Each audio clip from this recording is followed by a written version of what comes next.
তন্ত্রের গল্প যারা শুনতে পছন্দ করেন তাদের কারোর কাছেই তারানাথ তান্ত্রিক নামটা অচেনা নয়। রহস্য এবং ঐকান্তিক রহস্য নিয়েই একের পর এক এই চরিত্রের গল্পে ফুটে ওঠে তারানাথ তান্ত্রিক চরিত্রের মাহাত্ম্য। আজকের গল্প তেমনই এক রোমাঞ্চকর যাত্রার কথা বলে, যেখানে মধু সুন্দরী দেবী এবং মা কালীর আশীর্বাদ ধন্য আমাদের এই পরিচিত তান্ত্রিকের কথাই আমরা জানতে পারব। আমাদের উপলব্ধি হবে আরও একবার, অন্ধকার যতই শক্তিশালী হোক, আলোর কাছে সে অনিবার্যভাবেই পরাজিত হবে চিরকাল। আজকে সোমবার, দিনটা খুব একটা খারাপ কাটলো না, তবে পরিবেশটা যেন খুব বিরক্তকর।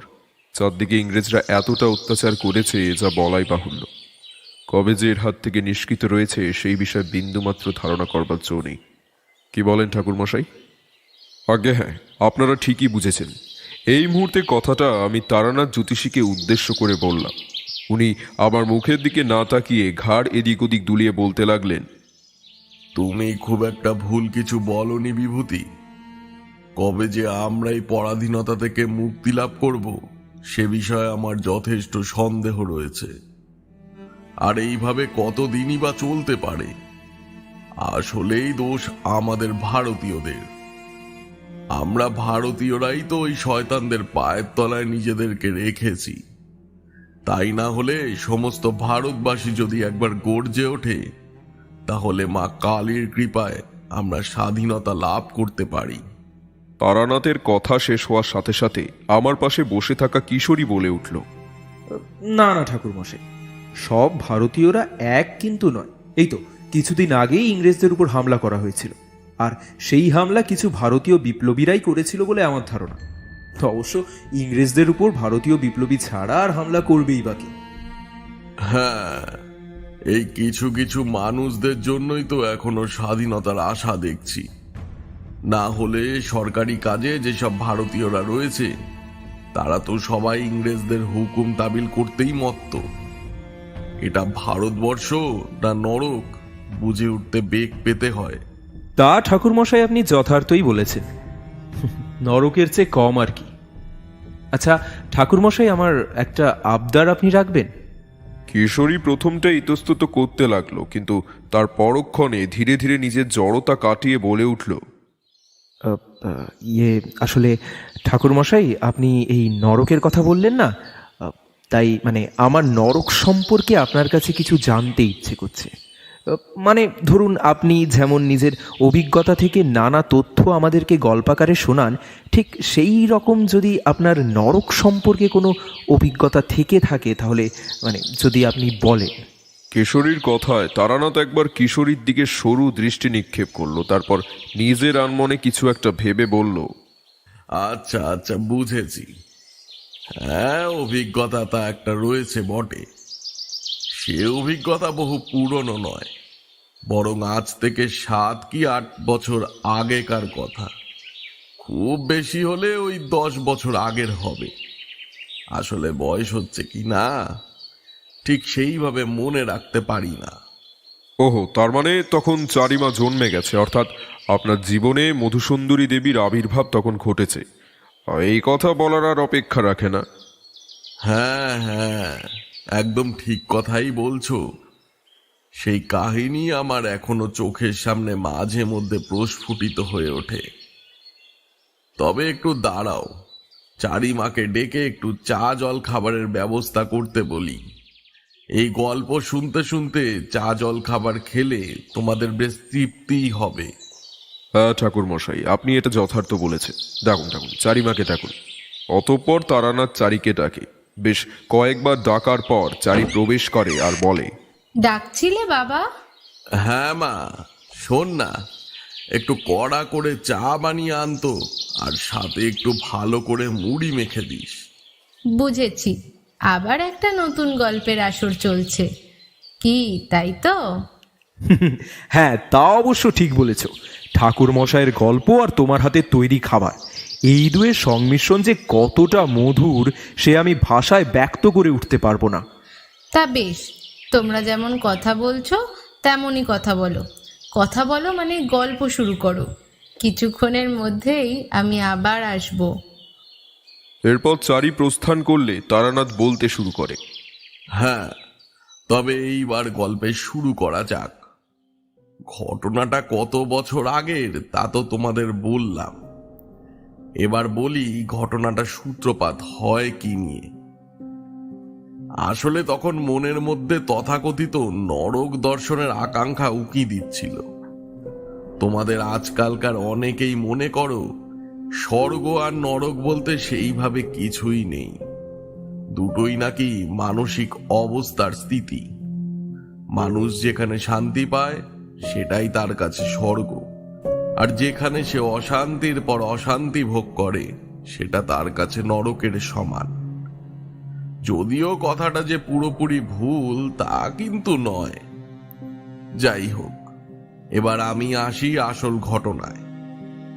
যেহেতু আমার মনের মধ্যে নরক দর্শনের আকাঙ্ক্ষা ক্রমান্বয়ে বেড়ে চলেছিল, তাই আমি নরক যাত্রার উদ্দেশ্যেই মনোনিবেশ করলাম। নরকে যাওয়ার উদ্দেশ্য ছিল নরকের অশুভ শক্তিকে কাজে লাগিয়ে কিছু শুভ শক্তির সঞ্চার করা। তাই আমি সেই মতো নরক যাত্রার পথ খুঁজে পাওয়ার জন্য যজ্ঞ করতে শুরু করলাম। বহু বছর আগে অন্য এক সাধকের কাছ থেকে জেনেছিলাম যে নরকে পদার্পণ করতে হলে নরক পিশাচিনীকে জাগ্রত করতে হবে, আর তার জন্যই আমাকে কঠিন থেকে কঠিনতর যজ্ঞ করতে হবে। তারানাথকে মাঝপথে থামিয়ে দিয়ে কিশোরী বলে উঠল। আচ্ছা, আপনি বললেন এই ঘটনা বহু পুরনো নয়, তাহলে আপনার চারিমাকে একা ফেলে রেখে নরক দর্শনের যাত্রা করতে বিন্দুমাত্র কষ্ট অনুভব হয়নি? দেখো কিশোরী, কষ্ট অনুভব করিনি তা কিন্তু নয়, যথেষ্ট করেছি। কিন্তু আমাদের মতো মানুষদের পুরোপুরি সংসার জীবনে আবদ্ধ থাকা হয় না। মনের মধ্যে আধ্যাত্মিক কোনো চেতনার উন্মেষ ঘটলে তা পরিপূরণ করতে আমরা বদ্ধপরিকর। যাই হোক, এইবার গল্পে মনোনিবেশ করা যাক।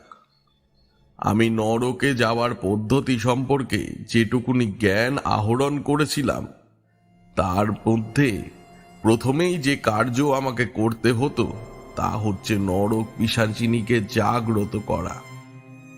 আমি সেই মতো যজ্ঞ শুরু করলাম। তবে এই যজ্ঞ কোনো সাধারণ যজ্ঞ ছিল না।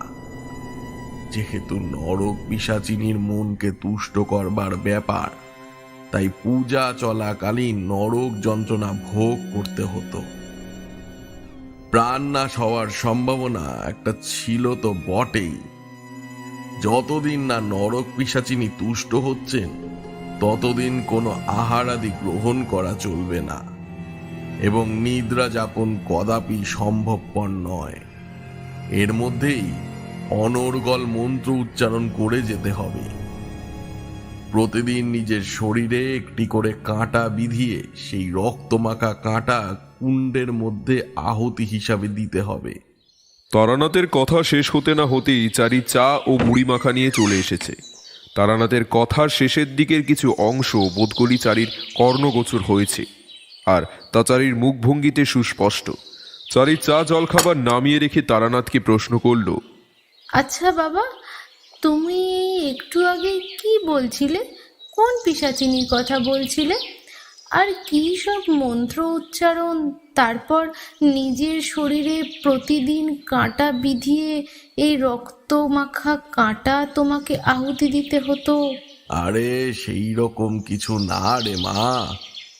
ওই পুরাকালে একটি কাণ্ড আমি ঘটিয়েছিলাম, সেই বিষয়েই কিছু কথা বলছি আর কি। তুই এই সব নিয়ে বেশি চিন্তা করিস না। দেখতেই তো পাচ্ছিস আজকাল আমি সেরকম কিছুই করি না। কয়েকজন যদি আমার কাছে আসে তাহলে একটু আধটু সাহায্য করে থাকি, এই আর কি। তারানাথের এই কথা বলার পেছনে একটাই উদ্দেশ্য, যে চারি যাতে এই সব ক্ষেত্রে নিজের চারপাশে দুশ্চিন্তার জাল না বনে। তবে তারানাথ যে কথাটা একেবারেই এড়িয়ে যেতে চাইল সেই বিষয়ে চারি কিছুটা হলেও আন্দাজ করতে পেরেছে। তারানাথের কথা বলার পর চারি বেশি কিছু না বলে আমাদের দিকে এক ঝলক দৃষ্টি নিক্ষেপ করে দ্রুত পদে প্রস্থান করল। এরই মধ্যে কিশোরী বলে উঠল। আচ্ছা ঠাকুরমশাই, আপনি যে বললেন নরক পিশাচিনীকে জাগ্রত করার জন্য এতটা কষ্ট করলেন আপনি, আচ্ছা আমি একটা ব্যাপার বুঝতে পারছি না। আপনার নরকে যাওয়ার প্রয়োজন যদি হয়েও থাকে, তাহলে আপনি একজন পিশাচিনীর সাহায্য কেন নেবেন? আপনি তো মা কালিকার সেবক। তাহলে এই ক্ষেত্রে মা কালী আপনাকে সাহায্য করতে পারতেন না? দেখো কিশোরী, মা কালিকা হয়তো সাহায্য করতে পারতেন, কিন্তু আমি পূর্ব অর্জিত জ্ঞান থেকে যেটুকু উপলব্ধি করেছি সেটাই হয়েছে। আমি পূর্বেই জেনেছিলাম নরক পিশাচিনীকে জাগ্রত করতে পারলেই নরকে যাওয়া সম্ভব হতে পারে। তাই আমি স্বভাবতই নরক পিশাচিনীকেই জাগ্রত করতে চেয়েছিলাম। কিশোরীর কথায় একখানা মোক্ষম জবাব দিলেন তারানাথ। এই কিশোরীর সবকিছুতেই একটু বেশি বাড়াবাড়ি। হুটহাট করেই কোনো কিছু না জেনে না ভেবেই এইসব ভুলভাল প্রশ্ন করে বসে। কিন্তু পরক্ষণেই তারানাথের মোক্ষম জবাব নিমেষের মধ্যেই কিশোরীকে একেবারে নিশ্চুপ করিয়ে দেয়। তারানাথ আবার বলতে শুরু করে। দীর্ঘ 20 দিন এইরকম নরক যন্ত্রণা ভোগ করার পর অবশেষে নরক পিশাচিনী প্রকট হন। কি অদ্ভুত তার তেজ, কি অদ্ভুত তার দৃষ্টি! এত ভয়ঙ্কর রূপ মা কালিকা ব্যতীত আমি কখনোই প্রত্যক্ষ করিনি। পিশাচিনী প্রকট হলে আমি তাকে করজোড়ে প্রণাম করে বলে উঠি, হে মা, আমি আপনার কাছে সাহায্য প্রার্থী। দয়া করে এই অসহায়কে আপনি সহায়তা করুন। আমার কথা শুনে পিশাচিনী বলে ওঠে,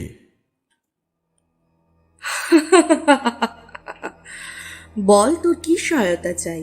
তোর সমস্ত সহায়তা আমি করব, তবে আমার কিন্তু একটা শর্ত আছে। তুই যদি আমাকে প্রতিশ্রুতি দিস যে আমার শর্ত তুই পূরণ করবি, তাহলেই আমি তোকে সাহায্য করব। আর যদি তুই আমাকে প্রত্যাখ্যান করিস, এই মুহূর্তে সব শেষ করে দেব আমি। আমি নরক পিশাচিনী, নরকের যন্ত্রণা যে কতটা কষ্টকর হয় সেই সম্পর্কে তোর কোনো ধারণা নেই তারানাথ।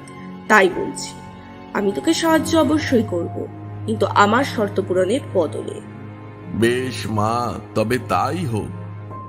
আপনি বলুন, আপনি কি শর্ত রাখতে চান আমাকে সাহায্য করার পরিবর্তে? আপনার যে কোনো শর্তই আমি পূরণ করতে রাজি আছি। শুধুমাত্র আপনি আমাকে নরকে নিয়ে চলুন।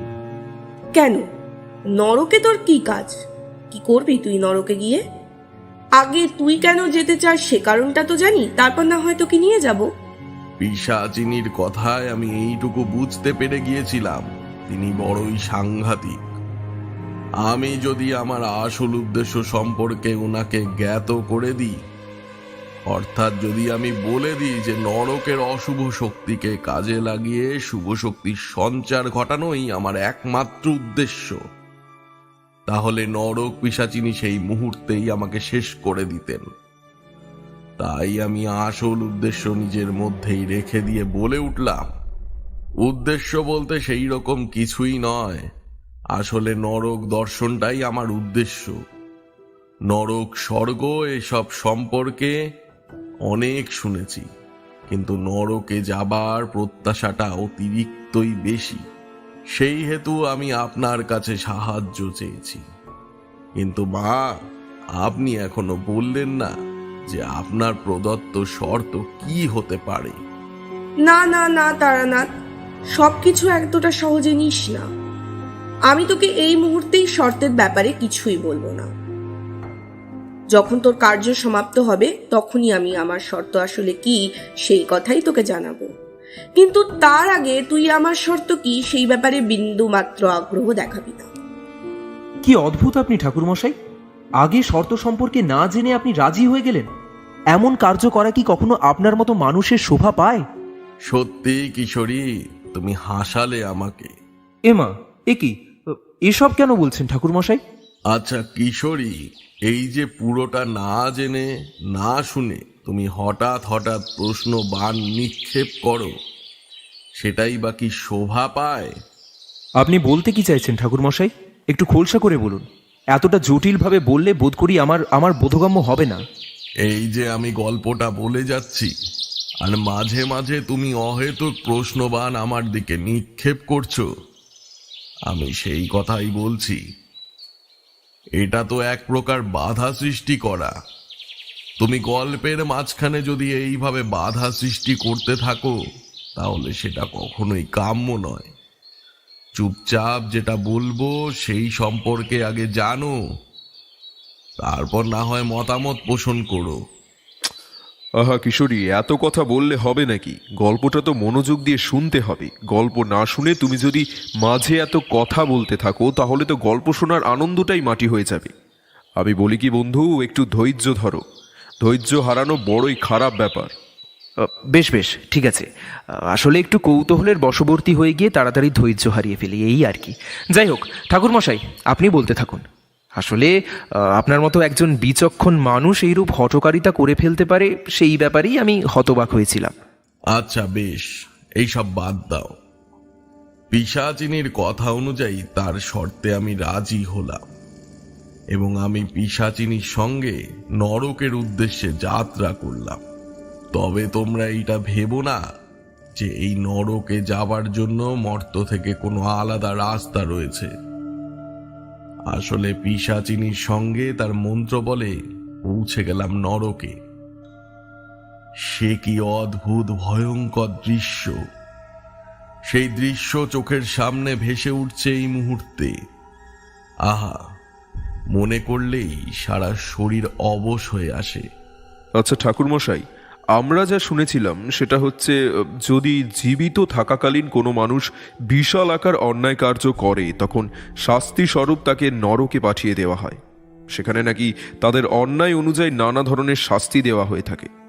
হ্যাঁ হ্যাঁ, তা তুমি ভুল কিছু বলনি। সত্যি সেখানে এমনই ভয়ঙ্কর সব দৃশ্যের সম্মুখীন আমি হয়েছিলাম।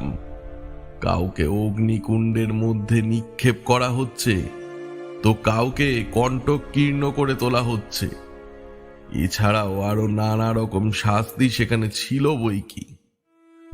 আমি যখন এইসব দৃষ্টি দেখে হতবাক হয়ে যাই তখন আমার কানের পাশ থেকে একজন ফিস ফিস করে বলে ওঠে, কি রে, খুব তো বলছিলিস নরক দর্শন করবি, এখন নরক দর্শন করে কেমন লাগছে বল তারানাথ? ভয় লাগছে? আমার কানের কাছে ফিস ফিস করে যে কণ্ঠস্বর এসেছিল সে কণ্ঠস্বর আদতে ওই নরক পিশাচিনীর। ওই কণ্ঠ শুনে আমি পিছনে ফিরে দেখি পিশাচিনীর আরো ভয়ঙ্কর রূপ। নরকের মধ্যে এসে তার শক্তি যেন কয়েক গুণ বৃদ্ধি পেয়েছে। আমি কোনো রকমে গলার স্বর ঠিক করে বলে উঠলাম, আসলে মা, এই নরক যে অতীব ভয়ঙ্কর স্থান, তবে দয়া করে আমি আরো একটু ভালোভাবে এই নরককে পরিদর্শন করতে চাই। আশা করি আপনি আমাকে সাহায্য করবেন। তা বেশ বেশ, তোর যা করার ইচ্ছে হয় তুই তাই কর, কিন্তু আমার প্রতিশ্রুতির কথা যেন ভুলে যাস না, না হলে কিন্তু তোর কন্যা সন্তানকে আমি পিশাচিনীর পৈশাচিক অট্টহাসি আমাকে জানান দিয়েছিল যে বিপদ ক্রমশ আমার দিকে ধেয়ে আসছে। কেন জানি না আমার মনে হতে লাগলো যে কার্য আমি ইতিমধ্যে সম্পাদন করেছি সেই কার্য করা আমার একেবারে উচিত হয়নি। তাই আমি আবারও পিশাচিনীর উদ্দেশ্যে বলে উঠলাম, না মা, আপনি এই রকম করবেন না। আমার কন্যা সন্তান তো আপনার কোনো ক্ষতি করেনি, তাহলে তার উপর থেকে আপনি আপনার দৃষ্টি দয়া করে সরিয়ে ফেলুন। আমার তোর কন্যার প্রতি কোনো দৃষ্টি নেই, তবে যদি আমার কথার অন্যথা হয় তাহলে দৃষ্টি নয়, তোর কন্যার ওপর পৈশাচিক দৃষ্টি পড়বে, এই কথা কিন্তু স্মরণে রাখিস। এই বলেই পিশাচিনী সেই মুহূর্তে অদৃশ্য হয়ে যান, আর আমি পড়ে যাই একেবারে একা। আমার আশেপাশে নানা ধরনের প্রেতাত্মা চারিদিকে বিচরণ করে যাচ্ছে। আমার সেই মুহূর্তে মনে হলো এইসব প্রেতদের শক্তি যদি সাথে করে নিয়ে যাওয়া যায় তাহলে আমার মধ্যে তান্ত্রিক শক্তি অক্ষুণ্ণ থাকবে। কোনো কালেই আমার শক্তি কোনো রকম ক্ষয় ঘটবে না, বরং আমার শক্তি চিরতরে বৃদ্ধি পেতে পারে। হঠাৎ করেই চোখের সামনে পড়ল দুই আত্মা। তারা আমাকে দেখতে পেয়ে আমার কাছে চলে আসলো।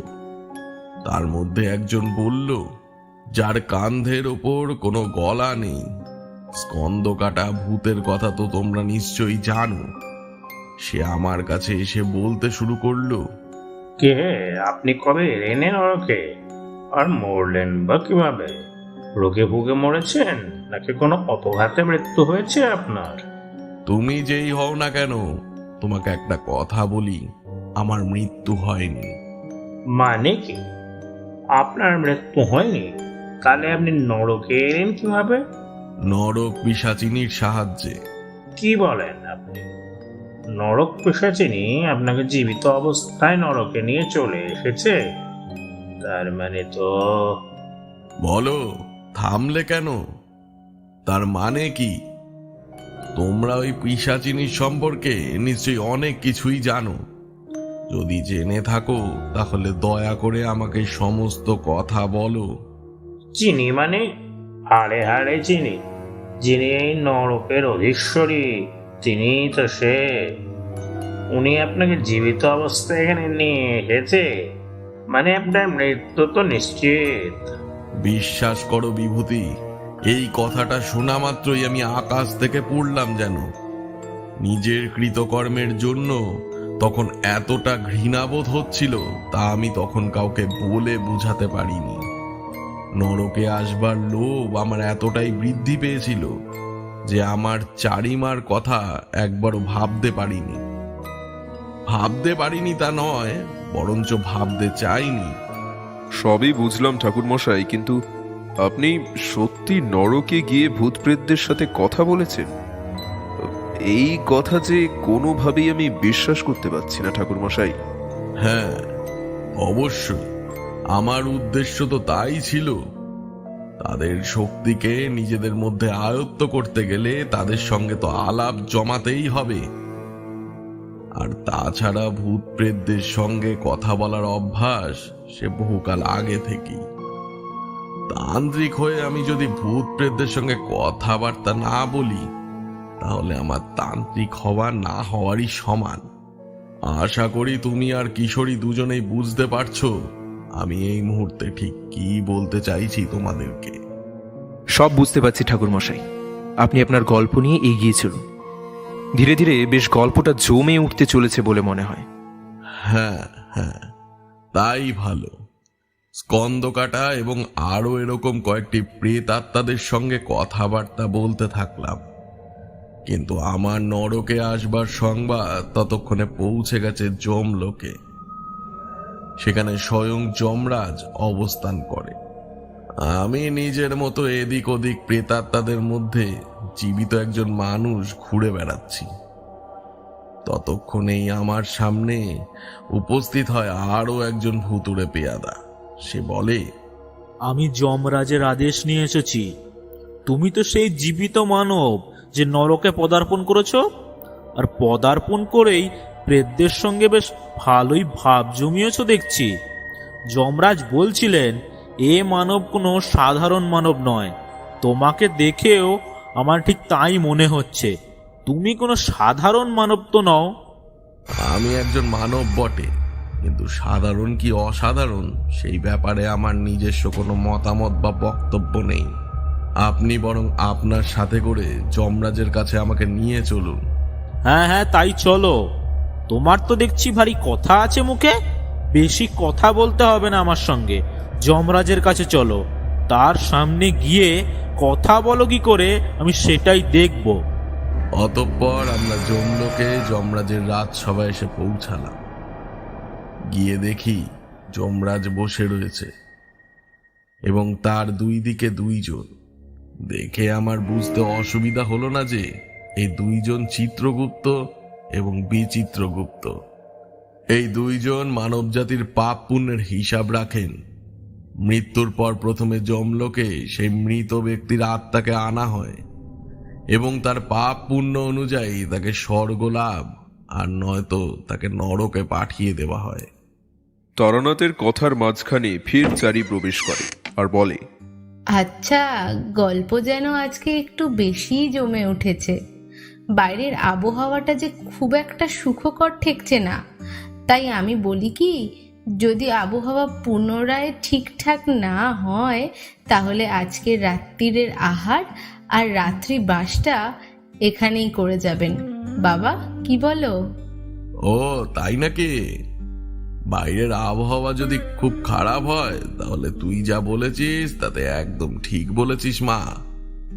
যদি সেই রকমই কিছু হয়ে থাকে তাহলে আজকে তারানাথ জ্যোতিষীর বাড়িতে না হয় কিশোরী আর বিভূতি থেকে যাবে।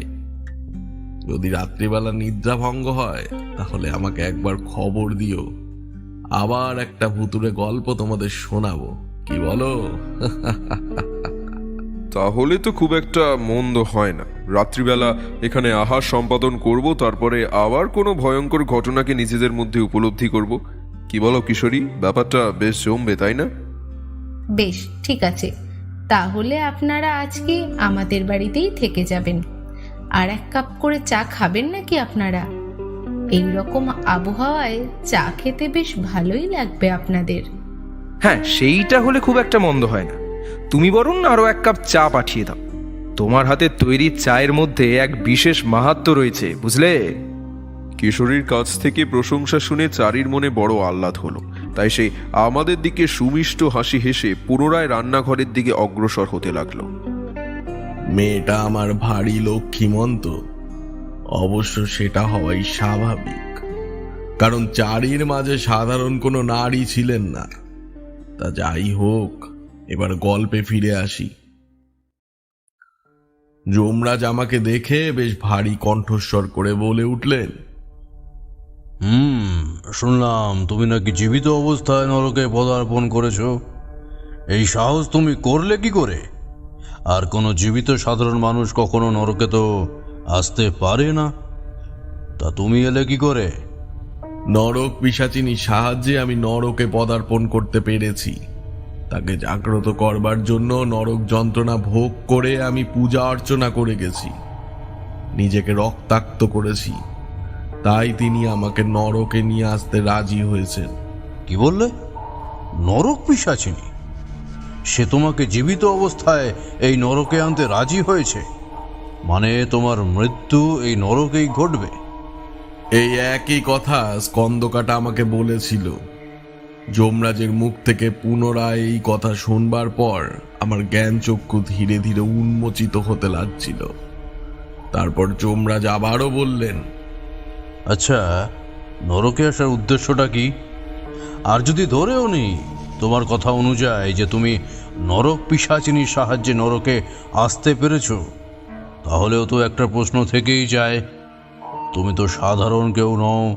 কারণ সাধারণ কেউ কখনোই নরক পিশাচিনীকে তুষ্ট করতে পারে না, তাকে জাগ্রত কখনোই করতে পারে না। চিত্রগুপ্ত, বিচিত্রগুপ্তকে এই মানবের পরিচয় দাও। এ কোনো সাধারণ মানুষ নয় যমরাজ, ইনি একজন ভয়ঙ্কর তান্ত্রিক। এনার নাম তারানাথ। নানা কাপালিক তথা সাধকের সংস্পর্শে এসে নিজেকে ক্রমান্বয়ে শক্তিশালী করে তুলেছেন। আরও কিছু বিশাল শক্তি রয়েছে এই তারানাথের। আরো কিছু বিশাল শক্তি? কি শক্তির কথা বলছো তুমি হে চিত্রগুপ্ত? এই তান্ত্রিকের সাথে স্বয়ং মা কালী রয়েছেন, দেবী কালিকার আশীর্বাদপ্রাপ্ত তান্ত্রিক। আর তাছাড়াও এই তান্ত্রিকের স্ত্রী কোনো সাধারণ নারী নয়, বরং তিনি দেবী মহামায়ার সহচরী। তাই তাকে কখনোই সাধারণ বলা চলে না। নানা শক্তির অধিকারী এই মানব তাই জীবিত অবস্থায় নরকে পদার্পণ করতে পেরেছে। এখানেও এসেছে একটি বিশেষ কোনো উদ্দেশ্য নিয়ে। হ্যাঁ, অবশ্যই এখানে আসবার একটা বিশেষ উদ্দেশ্য তো আমার রয়েছেই। নরকের সমস্ত ভূত প্রেতদের অশুভ শক্তিকে কাজে লাগিয়ে শুভ শক্তিতে পরিণত করা এবং তাদের নিয়ন্ত্রণ করা, এই আমার একমাত্র উদ্দেশ্য। তাই নাকি? তুমি নরকে এসে নরকের ভূত প্রেতদের শক্তিকে নিজের আয়ত্তে করতে চাইছো? বেশ, তবে তাই হোক, কিন্তু তার জন্য তোমাকে যে পরীক্ষায় উত্তীর্ণ হতে হবে। পরীক্ষা? কিন্তু কিসের পরীক্ষা? কি পরীক্ষা নেবেন আপনি? আমি যাই পরীক্ষা নেই না কেন, তবে এইটুকুনি তুমি স্মরণে রাখো যে পরীক্ষা কিন্তু অত্যন্ত কঠিন। যদি তুমি পরীক্ষায় উত্তীর্ণ হও তাহলে তুমি অন্তত আমার দিক থেকে জীবিত থাকবে, আর যদি পরীক্ষায় সফল না হও তাহলে আমি তোমার আয়ু কেড়ে নেব। আপনি যা চাইছেন তাই হবে, তবে আপনি কখনোই আমার জীবনকাল শেষ হওয়ার আগে আমার প্রাণ কেড়ে নিতে পারেন না। দেখো, আমি এই বিষয়ে তোমাকে একটা কথা বলে রাখি। প্রথমত, তুমি নরক পিশাচিনীর সাহায্যে নরকে প্রবেশ করেছো, আর সে তোমাকে কখনোই জীবিত ফিরতে দেবে না। আর নরকের আত্মাদের নিজের আয়ত্তে করার ধৃষ্টতা তুমি যে দেখিয়েছ, তাও এক প্রকার অপরাধ। তাই শাস্তি স্বরূপ আমি তোমার প্রাণ নিয়ে নিতে পারি, তবে তুমি পরীক্ষায় উত্তীর্ণ হলে আমি তোমার প্রাণ কখনোই কেড়ে নেব না। কিন্তু আপনি বললেন না যে কি পরীক্ষা আমার জন্য অপেক্ষা করছে। তোমাকে এই নরকের সমস্ত যন্ত্রণা, সমস্ত শাস্তি জীবিত অবস্থায় ভোগ করতে হবে। নরকে যারা শাস্তি ভোগ করে তারা সকলেই আত্মা হয়ে থাকে, কিন্তু তুমি একই পরিমাণ কষ্ট ভোগ করবে জীবিত অবস্থায়। আর তাদের যে পরিমাণ কষ্ট হয় তার থেকেও দ্বিগুণ কষ্ট তুমি পাবে, যেহেতু তুমি জীবিত। তুমি যদি সমস্ত পরীক্ষায় উত্তীর্ণ হতে পারো আর তোমার শরীর এই মুহূর্তের মতোই সতেজ থাকে, তাহলেই তুমি জয়লাভ করবে। যমরাজ, আমি আপনার কথা নতমস্তকে মেনে নিতে রাজি আছি, শুধু আপনি আমার একটা অনুরোধ দয়া করে রাখুন। আমি জানি না যে এই পরীক্ষার পর আমি জীবিত থাকবো নাকি মৃত, তাই আমি কিছুক্ষণের জন্য একাকী থাকতে চাই। বেশ, তবে তাই হোক। আমি তোমাকে সময় দিলাম, যেহেতু তুমি কোনো সাধারণ মানব নও, তোমার উপর মা কালিকার আশীর্বাদ রয়েছে, তাই তোমার অনুরোধকে আমি গ্রহণ করলাম। এর মধ্যে নিজের মানসিক প্রস্তুতি নিতে শুরু করো, কারণ হয়তো তোমার আর মর্তলোকে ফেরা হবে না। জানো কিশোরী, যমরাজের কাছ থেকে বিদায় জানাবার পর আমার বারবার চারির কথা মনে পড়ছিল। এ কথা তো সত্য যে জীবিত অবস্থায় নরক যন্ত্রণা ভোগ করতে হলে আমি আর পৃথিবীতে ফিরে আসতে পারবো না। আর যদি নরক যন্ত্রণা ভোগ করেও ফেলি, তাহলেও পিশাচিনী যে আমাকে জীবন্ত রাখবে না, সে কথা আমি বুঝে গেছি। আচ্ছা ঠাকুরমশাই, এরপর আপনি ওই পিশাচিনীর কাছে সাহায্য চাইতে যাননি? কারণ তিনি তো আপনাকে বলেছিলেন যে নরকে আপনার কোনো ক্ষতি তিনি হতে দেবেন না। ওই শয়তানের কাছে যাওয়ার ইচ্ছে আমার কিছুতেই হচ্ছিল না, তবুও বাধ্য হয়েই ওনার সম্মুখীন হলাম। ওনাকে জিজ্ঞাসা করলাম যে আমি যদি মৃত্যুবরণ করি ওনার হাতে, তাহলে কিভাবে আমার মৃত্যু ঘটতে পারে। যমলোকের বাইরে এসে আমি নরক পিশাচিনীকে স্মরণ করলাম। তিনি প্রকট হলেন, আর আমি জানতে চাইলাম, হে মা, আপনি আমাকে আশ্বস্ত করেছিলেন যে নরকের কোনো যন্ত্রণা আমাকে ভোগ করতে হবে না, কিন্তু যমরাজের আমাকে জীবিত অবস্থায় নরক যন্ত্রণা ভোগ করবার আদেশ দিয়েছেন। অর্থাৎ মৃত্যুর পর যেসব আত্মাদের নরকে নিয়ে এসে শাস্তি প্রদান করা হয়, আমাকে জীবিত অবস্থায় সেই শাস্তি পেতে হবে। আর বলাই বাহুল্য যে সেই শাস্তি যদি আমি ভোগ করি, তাহলে আমি কখনোই জীবিত থাকব না। আপনার দেওয়া প্রতিশ্রুতি অনুযায়ী এই মুহূর্তে আপনার আমাকে সাহায্য করা উচিত। হ্যাঁ, তা তো অবশ্যই, সাহায্য তো আমি তোকে করবই, কিন্তু তার বদলে যে আমার শর্ত তোকে পূরণ করতে হবে তারানাথ। হ্যাঁ, আমি খুব ভালো করেই জানি যে আপনি কোনো গুরুতর শর্ত আমার সামনে রাখবেন। দয়া করে এইবার ব্যক্ত করুন যে আপনার শর্ত আসলে কি। বেশি কিছু না রে তারানাথ, শুধুমাত্র আমাকে তোর অর্ধাঙ্গিনী করতে হবে। এরপর তোর আর আমার যে সন্তান জন্ম নেবে সে হবে এই ত্রিলোকের অধীশ্বর। আমার বড় সাধ তোর কন্যা সন্তানের মতোই তোর আর আমার সন্তান জন্মগ্রহণ করবে। হঠাৎ করে কিশোরী উঠে দাঁড়িয়ে পড়ল। তারানাথ আর আমি ব্যাপারটা কিছুতেই বুঝতে পারলাম না যে কিশোরী এইরকম হুট করে কেন দাঁড়িয়ে পড়ল। আমি জিজ্ঞাসা করলাম, কি হে বন্ধু, উঠে পড়লে যে? কোনো দরকারি কাজ মনে পড়লো নাকি? আর তাছাড়া বাইরে যা আবহাওয়া, এই মুহূর্তে গল্প শোনা ছাড়া আমাদের দ্বিতীয় কোনো উপায় নেই। আর তাছাড়া গল্প তো এখনো শেষ হয়নি, তুমি তার আগেই উঠে পড়লে যে। জানি না এই কাজ কেন আমি করলাম, এরকম হুট করে কেন দাঁড়িয়ে পড়লাম। তবে বিশ্বাস করো, ঠাকুর মশাইয়ের কথা শুনতে শুনতে আমার মনের মধ্যে যে অবস্থা তৈরি হয়েছে তা আমি বলে বোঝাতে পারবো না। বোধ করি উত্তেজনার বশে এরকম উঠে দাঁড়িয়ে পড়েছি। ঠাকুর মশাই, আপনার গল্প স্থগিত রাখবেন না, এগিয়ে নিয়ে চলুন।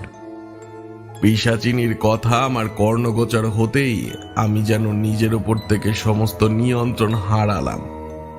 কারণ এ কথা সত্য যে মধু সুন্দরী দেবীর বদলে তার স্থানে অন্য কাউকে বসানো যে পাপ, আর পিশাচিনীর উদ্দেশ্য সফল হলে জগতের জন্য অত্যন্ত ক্ষতিকর হতে পারে। কারণ তার আর আমার সন্তান ভূমিষ্ঠ হলে সেটা আমার জন্য যেমন ভয়ঙ্কর ক্ষতিকর হবে, তেমন গোটা জগৎ সংসার ক্ষতির সম্মুখীন হবে। কিন্তু মধু সুন্দরী দেবী যে কোনো সাধারণ নারী নয়, তিনি দেবী মহামায়ার সহচরী রূপ। তার বদলে অন্য কাউকে ভার্যা হিসেবে গ্রহণ করলে আমি আমার শক্তি চিরকালে হারিয়ে ফেলব। আমার অবস্থা এখন অত্যন্ত শোচনীয়। সেই মুহূর্তে আমি কি করব কিছুই বুঝতে পারছিলাম না। তাই বাধ্য হয়ে স্মরণ করলাম মধু সুন্দরী দেবীকে। কি হে তারানাথ, হঠাৎ করে আমাকে স্মরণ করলে যে? কোনো বিপদ বাসা বেড়েছে নাকি? নাকি চারি কোনো বিপদের সম্মুখীন হয়েছে? নরক পিশাচিনীর সাহায্যে আমি নরকে পদার্পণ করেছি। যমরাজ আমার পরীক্ষা নিতে চেয়েছেন, তাতে সফল হলে যমরাজ আমার প্রাণ নেবেন না। কিন্তু পিশাচিনী যা শর্ত রেখেছে তাতে আমায় মৃত্যু তথা জগৎ সংসারের মৃত্যু ধেয়ে আসবে। হ্যাঁ, এই বিষয়ে আমি সম্পূর্ণ জ্ঞাত তারানাথ। তুমি অত্যন্ত হঠকারিতা করে ফেলেছ যে। এই বিপদ থেকে একমাত্র তুমি নিজেকেই নিজে নিষ্কৃতি দিতে পারবে। আমি সাহায্যের জন্য শরণাপন্ন হয়েছি। সে আমি বেশ ভালো মতন জানি। আমি অথবা দেবী কালিকা তোমাকে পুরোপুরি কখনোই সাহায্য করতে পারবো না।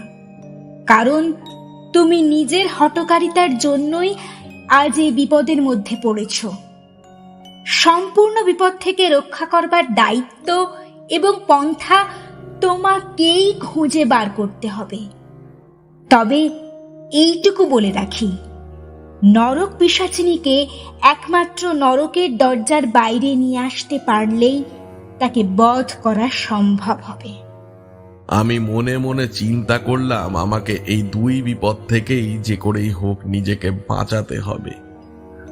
অন্তত আমার চারি মা আর এই জগৎ সংসারকে বাঁচানোর জন্য। আমি জেনে শুনে যে অন্যায় করে ফেলেছি সেখান থেকে নিষ্কৃতি লাভ আমাকে নিজেকেই করতে হবে। প্রথমত আমাকে পিশাচিনীর সাহায্য নিয়ে যে করেই হোক নরক যন্ত্রণার পরীক্ষায় আমাকে উত্তীর্ণ হতেই হবে। তারপর যেভাবে হোক ওই পিশাচিনীর হাত থেকে আমাকে মুক্তি লাভ করতে হবে। তারানাথের কথা চলাকালীন আমার চোখ গেল দরজার দিকে।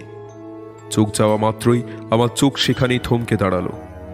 আমার দেখা দেখি কিশোরী এবং তারানাথ দুইজনেই দরজার দিকে তাকিয়ে যা দেখল, তাতে আমার মতোই তারাও নিজেদের চক্ষু স্থির করে ফেলল। বোধ করি চারি অনেকক্ষণ ধরেই দরজার বাইরে দাঁড়িয়েছিল এবং তারানাথের বলা কথার অনেকখানি অংশ চারির কর্ণগোচর হয়েছে। চারির হাতে থাকা চায়ের কাপের থালাটা বোধ করি নিজেদের ভারসাম্য হারিয়ে ফেলেছে। চারির দুই নয়ন অশ্রুসিক্ত। তারানাথ বা আমি বা কিশোরী কেউ বুঝতে পারছি না চারি কতটা শুনে ফেলেছে, আর তাছাড়া কিভাবে চারিকে সামলানো সম্ভব। ধীরে ধীরে চারির দুই নয়ন থেকে অশ্রু ভূপতিত হতে লাগলো। তবুও চারি ধীরে ধীরে প্রবেশ করে চায়ের কাপগুলো আমাদের সামনে রাখল। তারপর কিছু না বলেই প্রস্থান করবার জন্য এগোতেই তারানাথ চারিকে বলে ওঠে, চারি, তুই আমাকে ভুল বুঝিস নে মা। তোর কথা না ভেবেই যে অন্যায় করেছিলাম, তারপর যথেষ্ট শিক্ষাও আমার হয়েছিল। ভুল তোমাকে বুঝছি না বাবা। আমি তো তোমাদের গল্পের পুরো অংশটুকু শুনেই উঠতে পারিনি। তবে যখন শুনলাম যে তুমি জেনে শুনে অন্যায় করেছো আর তার উপর কোনো পিশাচিনীর সংস্পর্শে এসেছো, সেটাই আমাকে আঘাত দিয়েছে। আর তাছাড়া তুমি তখন বললে যে চারিদিকে অর্থাৎ আমাকে এবং জগৎ সংসারকে বাঁচাতে হবে, কারণ ভুলের জন্য আমি এবং জগৎ সংসার দুই বিপদের সম্মুখীন হয়েছিলাম। সেটাই একটু যন্ত্রণার, এই যা। কথাগুলো চারি তারানাথের দিকে তাকিয়ে বলেনি। যেইভাবে পিছন ঘুরে প্রস্থান করবার জন্য পা বাড়িয়েছিল, ঠিক সেইভাবে দাঁড়িয়ে একভাবে কথাগুলো বলল। চারির কণ্ঠে অভিমান সুস্পষ্ট। সে বোধ করি তার বাবা জেনে শুনে অন্যায় করবার জন্য বড়ই অসন্তুষ্ট হয়েছে। তারানাথ তারপরে চারির মনের অভিমান বুঝতে পেরে বলে উঠল, আমি জানি মা, তোর খুব কষ্ট হয়েছে, কিন্তু তুই তোর এই অভাগা বাবাকে ক্ষমা করে দিতে পারিস না? চারি এবার চোখ মুখ মুছে সামনে ফিরে তারানাথকে বলল, বাবা তুমি দুঃখ পেও না, হঠাৎ করেই কথাগুলো কানে চলে এসেছিল, তাই একটু কষ্ট পেয়েছিলাম। আর সে অনেক বছর আগেকার কথা নিশ্চয়ই, তাই এখন সেই সব কথা ভেবে কি হবে? শুধু শুধু মন খারাপ করে কি লাভ? আমি বরং রাতের জন্য রান্নার বন্দোবস্ত শুরু করি, তোমরা ততক্ষণ গল্প শুনে নাও। হ্যাঁ মা, এই কথাটা তুমি বড় ভালো বলেছ। যা হয়ে গেছে সেসব অনেক বছর আগেকার কথা। তখন হয়তো তোমার বাবা একটি ভুল করে ফেলেছিলেন, তার জন্য তিনি অনুতপ্তও বটে। একেবারেই গুরুত্ব দেওয়া উচিত হবে না। আমি বুঝতে পারছি যে ঠাকুরমশাইয়ের কিছু কথা শুনে তোমার মনে বেদনার সঞ্চার ঘটেছে, কিন্তু তা বলে যে বেদনাকে নিজের মনের মধ্যেই আটকে রাখবে, এটা একেবারেই উচিত নয়। তাই তুমি এক কাজ করো, তুমি এখন রান্নার বন্দোবস্ত করো, যাতে তোমার হাতের রান্না আমরা চেটেপুটে খেতে পারি। একটা কথা কিন্তু মনে রেখো, মন খারাপ থাকলে রান্না কিন্তু ভালো হয় না। আমি জানি কাকাবাবু, আপনাকে এই বিষয়ে চিন্তা করতে হবে না। ক্ষণিকের জন্য আমার মন উদ্বিগ্ন হয়ে উঠেছিল, কিন্তু এখন একেবারেই সব ঠিকঠাক রয়েছে। তাই আপনি নিশ্চিন্তে থাকুন, আপনাদের আপ্যায়নের কোনো ত্রুটি আমি রাখব না। এই কথা বলে চারি মৃদু হেসে প্রস্থান করল। কিশোরী বলে উঠল, আরে ঠাকুরমশাই, তাড়াতাড়ি বাকিটা বলুন। বাকিটা শোনবার জন্যে আমরা তো অধীর আগ্রহে অপেক্ষা করছি। বেশ একটা অদ্ভুত শিহরণ বয়ে যাচ্ছে শরীর দিয়ে। পরবর্তীতে কি হলো তা জানার জন্য আর যেন তর সইছে না। তাই নিজের ধৈর্য আবার হারিয়ে ফেলেছি আমি। আরে এত অধৈর্য হলে চলে নাকি? আরো একটু অপেক্ষা করো, তারপরেই তো আসল ব্যাপার। আমি যমরাজের ভুতুরে পেয়াদাকে সাথে করে নিয়ে প্রথমে গেলাম কণ্টক ক্ষেত্রতে, যেখানে আত্মাদের ওই কাঁটার ওপর ছুঁড়ে ফেলে দেওয়া হয় বারংবার। আমাকেও ঠিক একইভাবে নিক্ষেপ করা হলো। নিজের দেহকে ওই কাঁটায় অনুভব করতেই যন্ত্রণায় চিৎকার করে বলে উঠলাম, হে নরক পিশাচিনী, আপনি আমায় দয়া করুন, আমাকে উদ্ধার করুন। একবারে আমার প্রাণ যায় যায় অবস্থা। দয়া করে আপনি আমাকে শক্তি দিন, আমার সমস্ত কষ্ট লাঘব করুন, না হলে আমি বেঁচে ফিরতে পারবো না। আর এইখান থেকে আমি যদি বেঁচে না ফিরি, তাহলে আপনার আশাও কোনোদিন পূর্ণ হবে না। আপনি শুনতে পাচ্ছেন? আপনি বুঝতে পারছেন? আমি হাত জোর করে আপনার কাছে মিনতি করছি, আমি প্রার্থনা করছি, দয়া করে আমাকে বাঁচান। এইভাবে আর বেঁচে থাকা কখনোই সম্ভব নয়। আমি এভাবেই আরো চিৎকার করতে লাগলাম। দেহ থেকে অজস্র রক্ত ঝরতে লাগলো, কাঁটায় কাঁটায় ভরে উঠল সারা শরীর। কিন্তু হঠাৎ করেই মনে হলো আমার শরীরটা যেন কোনো এক আবরণে আবৃত হয়ে যাচ্ছে। কয়েক নিমেষের মধ্যেই আমার সমস্ত রক্ত, সমস্ত ক্ষত উধাও হয়ে গেল। কয়েকবার এই কণ্টক ক্ষেত্রতে পরীক্ষা দেবার পর আমাকে নিয়ে যাওয়া হলো অগ্নিকুণ্ডে, অর্থাৎ যেই অগ্নিকুণ্ডে আত্মাদের কড়াইয়ের মধ্যে রাখা হয়। আমাকেও ঠিক একইভাবেই অগ্নিকুণ্ডের মধ্যে ছুঁড়ে ফেলে দেওয়া হলো। সারা শরীর এক নিমেষের মধ্যে পোড়া দেহ হয়ে গেল। আমার এই দশা হবে নরকে এসে আমি জীবনেও কল্পনা করতে পারিনি। সারা শরীরের মাংসপিণ্ড গলে গলে পড়ছে। তা দেখে ভুতুরে পেয়াদা আমাকে বলে উঠল, কি খুব সাহস নিয়ে এসেছিলে দেখছি। কোথায় গেল তোমার সেই সাহস? মানুষ মরে যাওয়ার পর কখনো নরকের মুখ দেখতে চায় না, আর তুমি জীবিত থাকাকালীন নরকের মধ্যে এসে উপস্থিত হয়েছ। নাও এবার বোঝো কেমন লাগে। আর কিছু মুহূর্ত পর তুমি ওই আমাদের মতন হয়ে যাবে। জীবিতকালে শুনিনি, মৃত্যুর পর কোনোদিন দেখিওনি, এই প্রথম দেখছি কোনো মানুষ নরকে এসে মৃত্যুবরণ করছে। এই অদ্ভুত কাণ্ড বাবা। আমার তখনই মনে হচ্ছিল এইবার যেন আমি প্রাণ হারাবো। তাই আমি আবার নরক পিশাচিনীকে স্মরণ করলাম। হে নরক পিশাচিনী, হে মা, তুমি সহায় হও। আমি বাঁচতে চাই, এইভাবে মৃত্যুবরণ করতে চাই না। আমি নরকে মৃত্যুবরণ করতে আসিনি। তারানাথের কথায় কিশোরী বাধা দিয়ে বলে উঠল, আচ্ছা, একটা কথা তখন থেকে আমার মাথায় ঘুরপাক খাচ্ছে। পিশাচিনীকে আপনি মা বলে সম্বোধন কেন করলেন? উনি তো আপনার ক্ষতি করে নিজের স্বার্থসিদ্ধি করবার জন্যই আপনাকে সাহায্য করছিলেন। বুঝলে কিশোরী, উনি পিশাচিনী হলেও ওনাকে মা বলে সম্বোধন করার পেছনে দুটো কারণ রয়েছে। প্রথমত, উনি পিশাচিনী হলেও উনি একজন নারী, আর নারীকে সম্বোধন করার হলে মা বলেই সম্বোধন করা উচিত, কারণ তারা মায়ের স্বরূপ হয়ে থাকে। মনে করে দেখো, পিশাচিনীর উদ্দেশ্য ছিল কিন্তু একজন মা হওয়া, একজন সন্তানের জন্ম দেওয়া।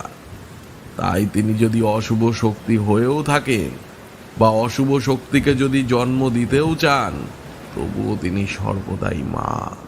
আর দ্বিতীয়ত, যতক্ষণ না আমি যমরাজের দেওয়া পরীক্ষা থেকে মুক্ত হতে পারছি এবং পিশাচিনীকে বধ করতে পারছি, যতক্ষণ পিশাচিনীর শক্তি সরবৈব, ততক্ষণ তাকে মা বলে সম্বোধন করে এবং তার প্রতি নিজের আনুগত্য প্রকাশ করে যেতেই হতো। না হলে উনি আমার চারিমার ক্ষতি করতে পারতেন। যাই হোক, আমি পুনরায় আমার গল্পে ফিরে আসি। আমি নরক পিশাচিনীকে আহ্বান করে যাচ্ছি। হে নরক পিশাচিনী, হে মাতা, দয়া করে আমাকে বাঁচাও। আমি এইরূপ কষ্ট আর সহ্য করতে পারছি না। এরপর তো আমি আর জীবিত থাকবো না। এরপরেও ঘটল এক অবাক করা কাণ্ড। অগ্নিকুণ্ড কখন জলকুণ্ড হয়ে গেল তা টেরই পাওয়া গেল না। জলের সংস্পর্শে আসা মাত্রই আমার দগ্ধ শরীর পুনরায় সতেজ হয়ে উঠল। এখানেও আমি জীবিত রয়ে গেলাম দেখে ভুতুরে পেয়াদা বলে উঠল, এ কি করে সম্ভব? এসব কি হচ্ছে? যেখানে মৃত মানুষের আত্মাদের এই কষ্ট সহ্য করতে কত সাধ্য সাধন করতে হয়, সেখানে মানুষ এইসব কষ্ট থেকে কিভাবে বেঁচে রয়েছে? একজন মানুষ হিসাবে তো এতক্ষণে মৃত্যু ঘটবার কথা। তড়িঘড়ি যমরাজকে খবরটা দিতে হবে বই কি। এরপরই ভুতুরে পেয়াদা যমরাজকে স্মরণ করতে লাগলো। ভুতুরে পেয়াদার আহ্বান পাওয়া মাত্রই যমরাজ এসে উপস্থিত।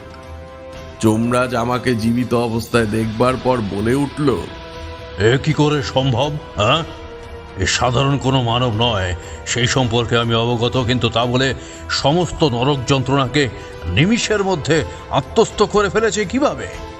বুঝেছি, নিশ্চয়ই নরক পিশাচিনী তারানাথকে সাহায্য করেছে এই বিপদ থেকে রক্ষা পাওয়ার জন্য। কিন্তু তারানাথ এখনো বুঝতে পারছে না, আমার থেকে বেঁচে গেলেও ওই নরক পিশাচিনী কখনোই তারানাথকে জীবিত অবস্থায় ফিরে যেতে দেবে না। মৃত্যু তো অনিবার্য হয় এই পরীক্ষায়, আর নয়তো নরক পিশাচিনীর কবলে। আমি যমরাজের কথা সবটাই শুনলাম। যাই হোক, এই কথাটা তো তিনি একেবারে সত্যিই বলেছেন। ওনার পরীক্ষায় হয়তো উত্তীর্ণ হয়ে গেলাম, কিন্তু পিশাচিনীর হাত থেকে বাঁচব কিভাবে? কিন্তু যে করেই হোক, বাঁচতে তো আমাকে হবেই। আমার মেয়েটা চারি, সে আমাকে দেখতে না পেয়ে না জানি কত কষ্টই পাচ্ছে। এবার পিশাচিনীকে নিজের জালের মধ্যে ফেলার সময় এসে উপস্থিত হয়েছে। এইবার যে করেই হোক এই পিশাচিনীকে শেষ করতেই হবে। মধুসুন্দরী দেবী বলেছিলেন যে নরকের দরজার বাইরে পদার্পণ করলেই ওই নরক পিশাচিনীর শক্তি বেশ কিছুটা হ্রাস পাবে।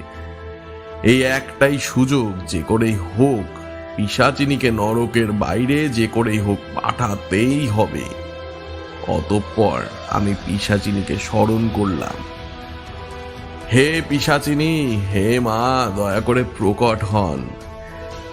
আপনি আমাকে আমার পরীক্ষায় উত্তীর্ণ করে দিয়েছেন, তাতে আমি আপনার প্রতি চিরকৃতজ্ঞ। এইবার আপনার কথা রাখবার সুযোগ করে দিন আমাকে। দয়া করে আপনি প্রকট হন। আমি চোখ বন্ধ করে এক মনে স্মরণ করছিলাম, হঠাৎ পিশাচিনীর কণ্ঠস্বর শুনতে পেলাম। বল তারানাথ, আমাকে স্মরণ করছিস তুই? স্মরণ না করলেও আমি তোর সাথে সামনে প্রকট হতাম। এইবার যে তোকে আমাকে দেওয়া কথা রাখতে হবে, এইবার যে আমাদেরকে মিলিত হতে হবে, তবেই না আমাদের সন্তান পৃথিবীতে আসবে আর সেই ত্রিলোকের অধীশ্বর হবে। হে পিশাচিনী, আমি জানি আপনার প্রতিশ্রুতি পূরণ করতে গেলে আমাকে মৃত্যুর সম্মুখীন হতে হবে। তাই আমি চাই যে আপনি একবার শেষ ইচ্ছা শুনুন এবং সেটিকে পূরণ করুন। বল, তুই আবার কি নতুন করে চাইছিস? বারংবার কিন্তু আমি তোকে সাহায্য করব না।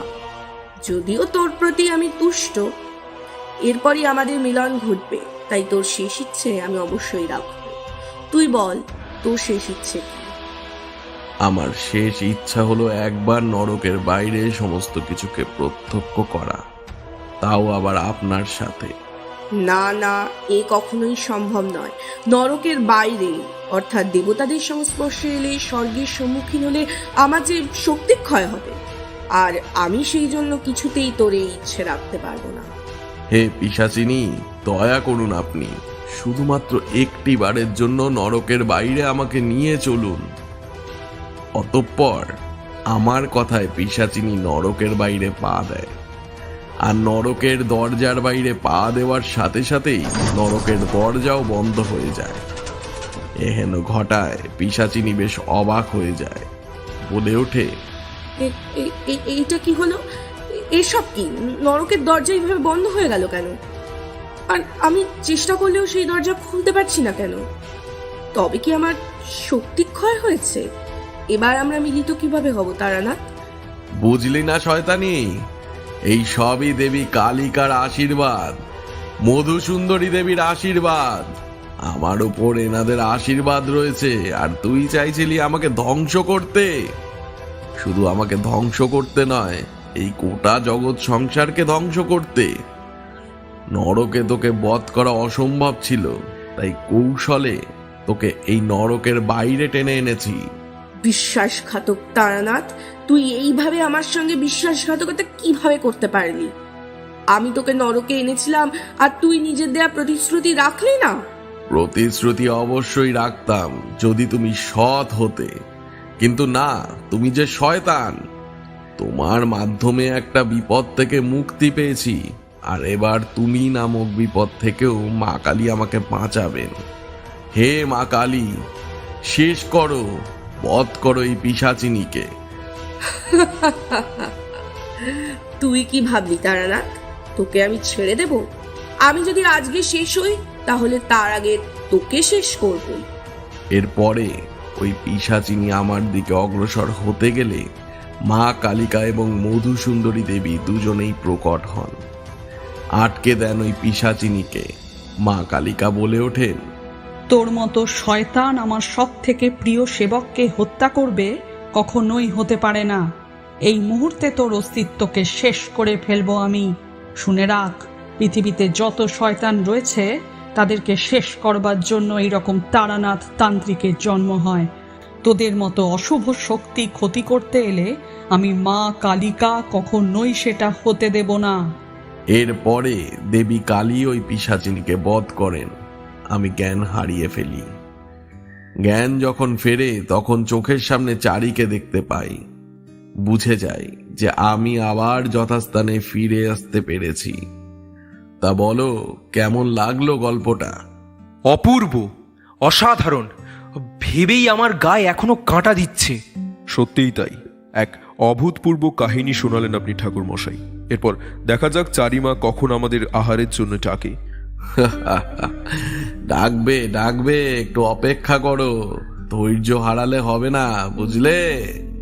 অতঃপর সবাই মিলে একসঙ্গে হাসতে লাগলাম আর অপেক্ষা করতে লাগলাম চারির। এমন এক গল্প শোনবার পর চারি মায়ের হাতের বানানো খাবার দিনটা আজ তোফা কাটবে। সকলকে আন্তরিক ধন্যবাদ যারা এতক্ষণ সঙ্গে ছিলেন। আশা করি আজকের গল্পে আপনারা রোমাঞ্চিত হয়েছেন। যদি গল্পটি ভালো লেগে থাকে তবে লাইক ও কমেন্ট করার অনুরোধ করব। গল্পটি মন ছুঁতে পারলে অতি অবশ্যই সাবস্ক্রাইব করে সঙ্গে থাকুন। অসংখ্য ধন্যবাদ। শুভরাত্রি।